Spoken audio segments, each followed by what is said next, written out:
Muito bem, 8 horas e 56 minutos, já estamos de volta com o TV Mania desta sexta-feira. Gente, você que está aí acompanhando o nosso programa sabe que 2019 começou com diversos casos de violência contra as mulheres. E Alagoas não é exceção nesse quadro tão preocupante. E para falar mais sobre isso, eu recebo aqui com muito prazer a Amanda Balbino, ela que é integrante do movimento Olga Benário. Amanda, muito bom dia, obrigado demais pela tua presença. Que ano começando de um jeito tão triste, né, quando o assunto é a violência contra as mulheres, né? Bom dia, verdade, um ano muito complicado, né? Um ano em que a gente já começou com denúncias de violência tanto física, mas também de letalidade contra as mulheres, né, de homicídio. E é um ano que a gente não está tão esperançoso, digamos assim, né? Um ano em que a gente já vinha pensado sobre essa questão do debate do porte de armas, né? Da flexibilidade do porte de armas. E aí eu trabalho diretamente com dados de homicídio contra as mulheres, né? O chamado feminicídio. Sim. E o Atlas da Violência, o último Atlas do IPEA, inclusive utilizado pelo secretário de Segurança, né, do governo Bolsonaro, se utilizou dele para explicar sobre a flexibilização do porte de armas, o que é muito contraditório, porque dentro do Atlas fala que o porte de armas, ele acentua o índice de letalidade contra as mulheres, ou seja, aumenta a taxa de homicídios, porque quer não, o porte ele é flexibilizado para você utilizar dentro de casa, para segurança pessoal. E quer não, a maioria dos homicídios praticados contra as mulheres e as violências acontece dentro dos lares familiares.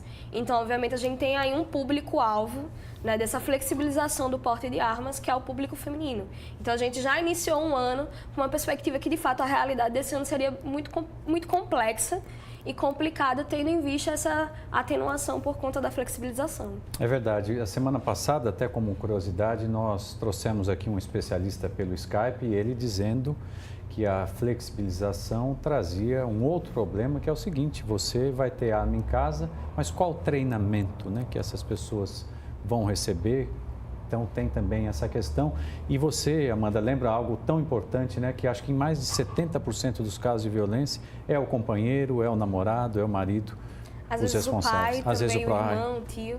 Geralmente pessoas ligadas ao eixo pessoal da vítima, né? Que é um fator até, se a gente for pensar, né, trabalho com segurança pública, se a gente for pensar o público feminino e masculino do quais são os seus algozes e quais são os seus locais de crime, por exemplo. Os homens, eles geralmente são mais atingidos pela violência na rua, no espaço urbano, por outros homens, né?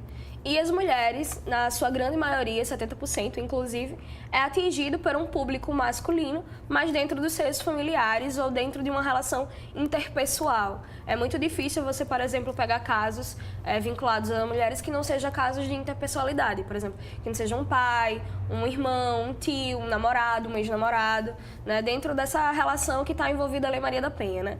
Das relações interrelacionais. É bem complicado. Amanda, como é que você avalia hoje a situação aqui no nosso estado? O quadro é pior na capital ou não tem exceção também olhando para o interior? Olha, se a gente for pegar os dados do começo do ano, a gente está no 25º dia, né, do ano de 2019. A maioria dos casos que eu tenho acompanhado, eu também faço parte do Conselho Estadual de Defesa do Direito da Mulher, a gente tem pegado casos assim.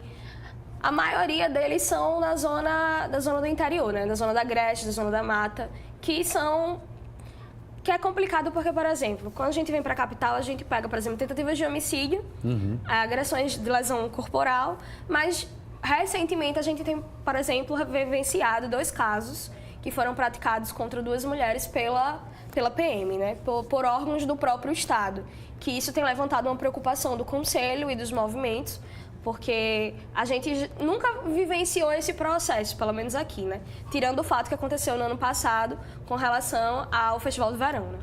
Mas, entre aspas, se é explicável dentro daquela conjuntura, né? Não explicável de aceitável, mas explicável de se entender a situação. Mas, quando a gente para pensar hoje, a gente teve, por exemplo, quatro feminicídios esse ano. Dos 4, 3 foram no interior, 2 foram em Teutônio Vilela. A gente teve 2 tentativas de estupro, 2 estupros, tentativa de estupro de vulnerável. Então, a gente tem um índice muito grande na zona da mata e no interior. E aí a gente, vou até recordar, vou ser um pouco chata, pode ser que o secretário de Segurança me odeie agora, mas existe, inclusive, uma promessa do secretário de a gente fazer o processo de interiorização da Patrulha Maria da Penha, que foi uma patrulha que foi implantada no ano passado, que a gente tem aqui no estado, que ela dá muito certo, porque ela acompanha as vítimas de violência doméstica e que tem medidas protetivas, que inclusive é essencial que essas medidas elas sejam realmente acompanhadas. E a gente precisa que essa política seja levada para o interior. E pelo menos no começo do ano até agora, a gente tem visto que a maioria dos números de violência tem sido com foco no interior, né, na zona da Mata e no Agreste. Nada mais oportuno do que estender para o interior. Com certeza. Né? Queria dividir com você também, Amanda, antes da gente encerrar, eu acho que é importante demais a gente falar sobre isso, sobre o fato do Jean Willis ontem, que anunciou que está deixando a vida pública depois de tantas ameaças. Me parece que ele está fora do Brasil e nem vai voltar para cá, né? O que você tem a dizer também sobre isso, aproveitando toda a tua experiência? É um fato lamentável, a gente, enquanto movimento, enquanto mulheres organizadas, enquanto mulheres que lutam não só pelos direitos das mulheres, mas pelo direito das minorias, a gente acredita que é um momento difícil para a democracia brasileira, porque imagine você, a gente que lutou tanto para se ter uma democracia num país que passou por um processo de ditadura, de rompimento de direitos, e agora a gente vê um candidato, não, uma pessoa pública, política, que representa, assim, um setor LGBT, um setor que luta por representatividade, por direito à vida, e a gente tem, inclusive, Alagoas é uma das capitais que mais mata LGBTs no Brasil, e aí a gente pega uma figura pública de uma representatividade notória, de um discurso que tem, sim, um valor e uma representatividade e que vai deixar o país, né? Vai deixar o país porque ele não quer ser uma Marielle Franco, obviamente, e ele está certíssimo em preservar pela sua vida, mas eu acredito que o Jean Willis não vai deixar de lutar pelo que ele acredita. Eu acredito que agora ele vai lutar em outros lugares, vai denunciar esse processo que a gente está passando de ruptura, né? É verdade. Ruptura democrática, de ruptura de direito. Não, e eu fico imaginando o que o levou a fazer isso, uma vez que, para quem não sabe, deputado federal reeleito, extremamente combativo, né? Para ele, entre aspas, abandonar o Brasil... Deve ter sido muito difícil, com Sem certeza. dúvida nenhuma. Amanda Balbino, muito obrigado pela presença. Sempre que a tua agenda permitir, volte aqui à TV Mar. Nós do movimento que agradecemos pelo convite. Obrigado, querida. Gente, vamos aproveitar. Olha, a questão do Pinheiro também tem, além da questão física lá do bairro, dos imóveis, tem uma questão que envolve o psicológico desses moradores. E o Conselho Regional de Psicologia vai promover uma ação. Acompanhe a reportagem. Janeiro Branco, e aí a mobilização de psicólogos por todo o Brasil e particularmente em Alagoas e em Maceió. Lembrar a data com atenção especial aos problemas psicológicos. E aqui em Maceió, um caso atípico, os moradores do bairro do Pinheiro vivendo já há algum tempo problemas de rachaduras, tremores de terra, isso que todos nós estamos acompanhando com prospecção de solo para saber a gravidade. E muitos estão no desespero, na era da incerteza de onde vão morar, recebendo aí um auxílio para o aluguel social, mas tudo isso abalando o sistema nervoso também de todos esses moradores. A presidente do Conselho Regional de Psicologia, Laeusa Lúcia Silva, está aqui conosco e vai nos falar sobre essa preocupação, aproveitando o Janeiro Branco, para que os psicólogos alagoanos também passem a ajudar, auxiliar a situação psicológica desses moradores do Pinheiro. Pois é, Fernando e telespectadores da TV Mar, veja só, pegando, vamos dizer assim, o mote, né, do Janeiro Branco, que é o mês que nós colocamos, que deve haver a valorização, uma cultura de saúde mental, os psicólogos alagoanos começaram, vamos dizer, a fazer uma mobilização por conta própria, sensibilizados com a questão do bairro aqui do Pinheiro, né? E também as escutas que têm sido feitas com relação a situações, né, de abalo, de transtorno, o emocional, vamos dizer assim, bastante fragilizado por uma situação que é atípica e é inimaginável, né? Então, o Conselho Regional, como se encontra também nas imediações da região, né, pensou em organizar, está organizando, já estamos divulgando para os nossos colegas a abertura, vamos dizer assim, de vagas para aqueles que possam ser voluntários, para que o Conselho Regional seja também um centro de atendimento, um local onde a população do Pinheiro vai encontrar psicólogos voluntários em vários horários que a gente também vai definir com esses colegas, né, para que a saúde mental ela possa estar mais perto e fazendo uma articulação também com a Secretaria de Estado da Saúde, através da SUAP, a Secretaria Municipal através dos NASPs e da Saúde Mental, enfim. O que nós queremos? Nós queremos fazer uma ação articulada de saúde mental e, vamos dizer assim, prevenir, cuidar das pessoas, né, nesse momento de extrema incerteza. Já traçaram estratégias? Como é que mais ou menos está montado? Se é que já está o programa para atendimento a essas pessoas? Bom, a primeira estratégia foi divulgar para os colegas e dar um prazo para que eles se manifestem, aqueles que tenham interesse, têm a possibilidade de vir fazer o atendimento voluntário aqui.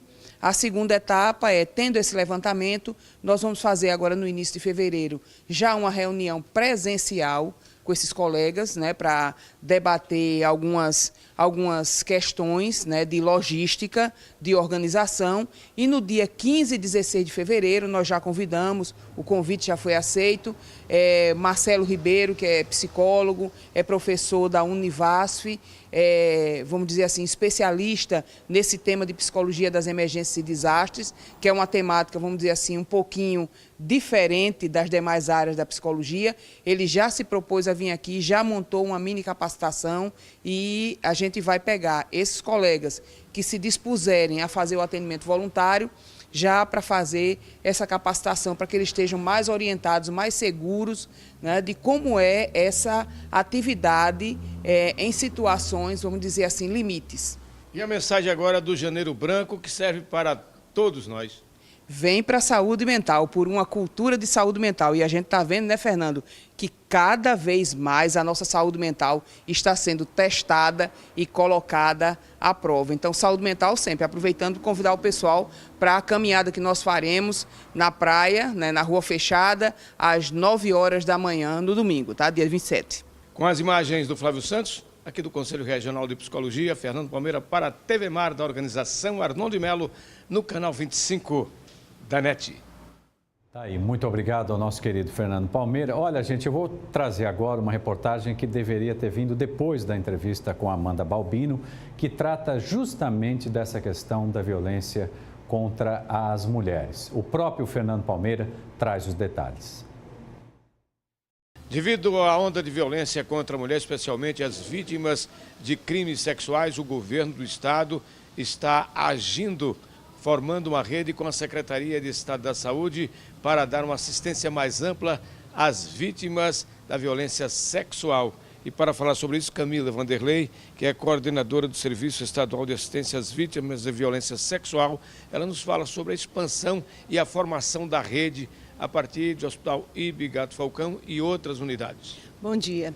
Exatamente. No intuito, a rede tem aproximadamente 3 meses que ela foi estruturada e nós caminhamos agora com a expansão da rede para que possamos dar uma assistência integral em todo o estado. Nós vamos abrir agora a porta do Hospital Ibigato Falcão, no Rio Largo, e em seguida nós estamos trabalhando para poder abrir o Daniel Uli no município de Arapiraca para cobrir a 2ª macro-região de saúde. Além dessa preocupação em ampliar cada vez mais essa rede, postos de assistência às vítimas da violência sexual, também a capacitação de pessoal. Exatamente. Esse é um dos tripés fundamentais dentro da rede, que é a capacitação. É uma mudança de cultura. A gente precisa preparar esse profissional que está dentro da assistência para que ele acolha ainda melhor os nossos usuários. Quando se fala em violência sexual e crime sexual contra a mulher, principalmente, também tem que se olhar a questão das contaminações das doenças sexualmente e infecciosamente transmissíveis. Exatamente. E por isso que a gente corre muito, porque a vítima de violência sexual, né, sendo a primeira vez que ela é violentada, a gente tem uma janela de 72 horas para poder efetivar toda a profilaxia junto a essa vítima. Então, a importância da população aconteceu, ficou sabendo, vai de imediato à primeira unidade de saúde próximo de vocês, porque esse tempo é importantíssimo para a gente garantir a saúde dessa vítima. A violência sexual, ela enseja na violência psicológica, também na violência física, na mulher e o pior, ainda em crianças, adolescentes e até mesmo idosos. Exatamente. Ela não tem público específico. Apesar dos dados, né, de atendimento nosso, hoje as maiores vítimas são crianças e adolescentes aqui no estado. Dos 224 atendimentos, 173 atendimentos foi com criança e adolescente, o que é um dado extremamente preocupante, né, e que reflete os dados epidemiológicos do Brasil. Como é que está o programa de implantação e ampliação dessa rede? Vamos dar continuidade agora ao Ibigato Falcão, no Rio Largo, depois Daniel Uli, e em seguida vamos estar vendo outras portas para que a gente possa realmente dar condição de que qualquer vítima, independente de onde ela esteja no estado, ela tenha essa assistência integral e garantida. Hoje, no momento atual, que orientação nós poderíamos passar para toda a comunidade, principalmente as principais vítimas, que são as mulheres? Mulheres e crianças, então assim, que os pais, as escolas, né, fiquem bastante atentos, principalmente comportamentos de isolamento dentro da escola. Quando a criança ela tem um determinado comportamento e de uma hora para outra ela começa a ficar mais agressiva, ela fica introspectiva. É importante que na escola também comece a ter esse olhar. E a escola verificando que existe esse comportamento numa criança que até então ela não era assim, é importante fazer um acompanhamento maior. E aí, se realmente for constatado que está existindo esse tipo de violência, articular com o Conselho Tutelar para que todas as medidas sejam tomadas e, consequentemente, também com a rede de atenção à vítima de violência sexual, para que juntos possamos ajudar essa criança, essa vítima. Com as imagens de Flávio Santos, Fernando Palmeira, aqui da CESAL, Secretaria de Estado da Saúde, para a TV Mar da organização Arnoldo Melo, no canal 25 da NET. Que bom, muito obrigado ao Fernando Palmeira e fica claro, né, gente, que as ações da CESAL têm sido realmente no âmbito do Estado e isso é muito positivo, haja visto o que a gente ouviu aqui da Amanda, né? Principalmente no interior, os casos de violência contra a mulher têm aumentado. Eu vou para um rápido intervalo e na volta tem a previsão do tempo, os pitacos do Lino, muita informação para você. Eu volto em instantes.